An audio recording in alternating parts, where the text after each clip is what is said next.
Okay, let's unpack this deep dive. We're looking closely at Genesis chapter 22 today. Right. A really powerful and, let's be honest, quite challenging story. It jumps straight in, doesn't it? God tests Abraham. Mm-hmm.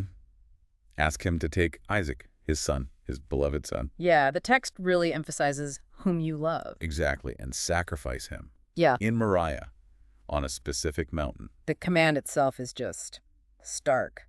Sacrifice him there as a burnt offering. And a burnt offering, that meant total consumption by fire, complete surrender. But Abraham's reaction is almost immediate, like unsettlingly fast. Yeah. The very next morning, he's up, gets things ready. Cuts the wood for the offering before they even leave, takes Isaac, 2 servants, and just goes. And it's not a short trip. They travel for 3 days. 3 days. That's a lot of time to think, to potentially reconsider. You'd think so.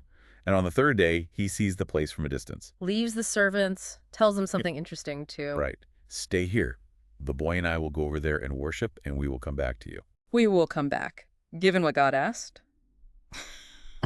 Wow, that hangs heavy, doesn't it? It really does. It sets up that incredibly poignant moment as they walk on alone. Just the 2 of them. Isaac's carrying the wood. And he asked the question. The innocent question. Father, Yes, my son. the fire and wood are here, Isaac says, but where is the lamb for the burnt offering? Oof. Straight to the heart. And Abraham's reply, it's pivotal.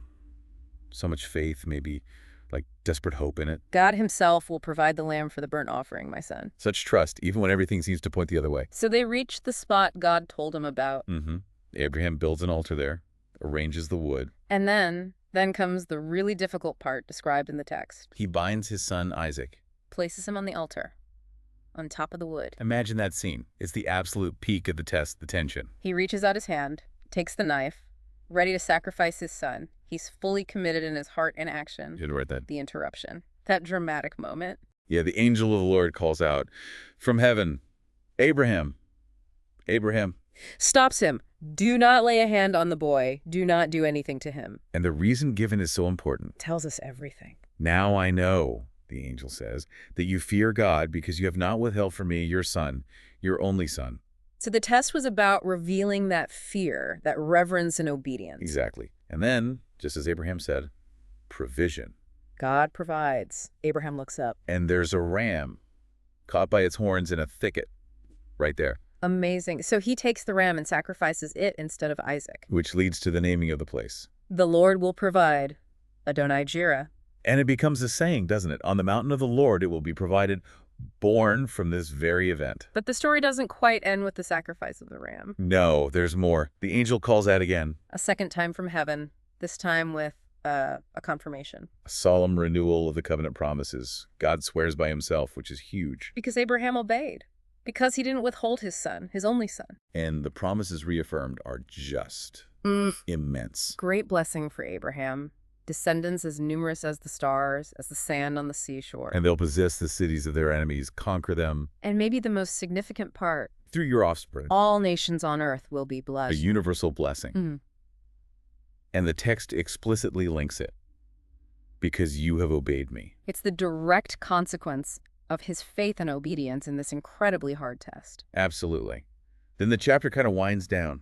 Abraham returns to his servants. They travel back together to Beersheba, where he lived. And there's that little genealogical note at the end. Seems almost tacked on, but it's important. Right, about Abraham's brother Nahor and his wife Milcah having sons. Including Bethuel, who becomes the father of Rebekah. It ties into the ongoing family story, the lineage. So looking back at this whole chapter, this deep dive, it's fundamentally about faith pushed to its absolute limit. About obedience that costs dearly. And about God showing up as the one who provides. And that provision, that obedience, unlocks these incredible promises. It's not despite the test, but because he passed it. Yeah, it really forces you, the listener, to think about trust, the cost of obedience, what provision really means. Which leaves us with something to chew on. Thinking about that whole sequence, the command, the journey, the near sacrifice, the ram, the promises, what does the Lord will provide, really signify in this intense context. What questions does that raise for you about faith and what we expect?